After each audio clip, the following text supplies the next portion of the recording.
যে সমস্ত বন্ধুরা সুস্বাদু পাশাপাশি স্বাস্থ্যকর খাবার খেতে পছন্দ করেন, আশা করছি আমার আজকের এই থালিটা আপনাদের ভীষণ পছন্দ হবে। তো দেখুন, আমি এখানে কিছুটা কাবলি চানা আগের দিন রাত্রে ভিজিয়ে রেখেছিলাম, ওটা প্রেসার কুকারে দিয়ে দিলাম সেদ্ধ হওয়ার জন্য। এরপর এখানে 1 কাপ গোবিন্দভোগ চাল, চালটাকে দুবার ধুয়ে রেখে দিলাম। ভিজিয়ে রাখলাম না, ধুয়ে রেখেছি। তারপর যেটুকু চালের মধ্যে জল আছে সেই জলেই চালটা ভিজে যাবে। আধ ঘন্টা মতো রেখে দিলাম। এরপর কড়াইয়ে অল্প একটু সাদা তেল, অল্প একটু ঘি আর একটুখানি গোটা গরম মশলা দিয়ে সবজিগুলোকে ভেজে নিলাম। আমি এখানে ক্যাপসিকাম, গাজর আর বিনস নিয়েছি। আপনারা চাইলে নিজেদের পছন্দ মতো আরও কিছু সবজি অ্যাড করে দিতে পারেন। এরপরে যে ভিজিয়ে রাখা গোবিন্দভোগ চালটা দিয়ে দিলাম। আপনারা চাইলে শুধুমাত্র ঘি বা শুধুমাত্র বাটার দিয়েও সবজিগুলো ভাজতে পারেন, সাদা তেলটা নাও দিতে পারেন। এরপর চালটা সবজির সাথে ভেজে 1 কাপ চালের জন্য আমি এখানে 2 কাপের থেকে একটু বেশি জল দিয়েছি। আপনারা একদম ঝরঝরে খেতে পছন্দ করলে জলটা একটু কম দিয়ে দেবেন। এরপর লবণ চিনি দিয়ে ওটাকে সেদ্ধ হতে বসিয়ে দিলাম। এরপর একটা মশলা বানিয়ে নেবো। এখানে নিয়েছি কিছুটা ভেজানো কাজু আর রসুনটা একদম কুচি কুচি করে নিয়েছি, যাতে পেস্ট করার সময় একদম স্মুথ পেস্ট হয়ে যায়। আর নিয়েছি কিছুটা পনির, সাথে অল্প একটু জল দিয়ে একটা পেস্ট বানিয়ে নিলাম। এদিকে দেখুন পোলাওটা এদিকে ফুটে উঠলে গ্যাসটা একদম কমিয়ে রেখেছিলাম, ওটা সেদ্ধ হয়ে গেছে, নামিয়ে নিলাম।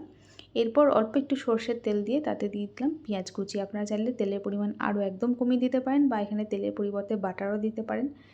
এরপর পেঁয়াজটাকে হালকা ভেজে নিয়ে সেদ্ধ করে রাখা চানাটাকে দিয়ে দিলাম। এরপর দিয়ে দিচ্ছি হলুদ গুঁড়ো, জিরে গুঁড়ো, একটু লঙ্কার গুঁড়ো। আপনারা চাইলে লঙ্কার গুঁড়োটা নাও দিতে পারেন। এরপর চানাগুলো মশলার সাথে ভালো করে ভেজে নিয়ে দিলাম পরিমাণ মতো লবণ আর একটা কাঁচা লঙ্কা। আর আগে যে মশলাটা বানিয়ে রেখেছিলাম সেই মশলাটা দিয়ে দিলাম। এখন কম আছে মশলার সাথে চানাটাকে কষিয়ে নেব। আর এই সময় কিন্তু একদম কড়াইয়ে খুব তাড়াতাড়ি লেগে যায়, তো এর জন্য একটুখানি জলও দিয়ে দিলাম, সাথে পরিমাণ মতো একটু চিনি দিলাম। আপনারা চাইলে চিনিটা একদমই স্কিপ করতে পারেন, তবে আমি একটু দিলাম। একটু জল দিয়ে আবারও ভালো করে কষিয়ে নিয়েছি। খুব তাড়াতাড়ি কিন্তু জলটা টেনে যাচ্ছে আর কড়াইয়ে লেগে যাচ্ছে।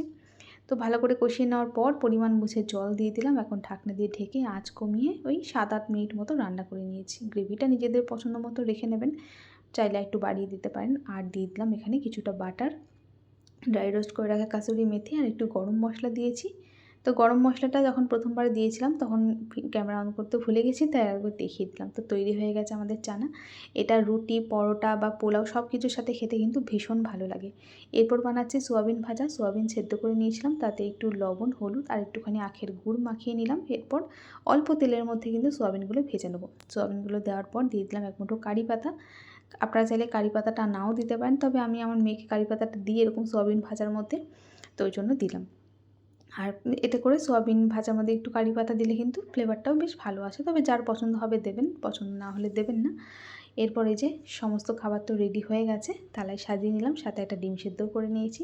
তো বন্ধুরা, আমার এই খুব সাধারণ সাদা মাঠা এই থালিটা কেমন লাগলো আপনাদের কাছে একটু কমেন্ট করে জানাবেন।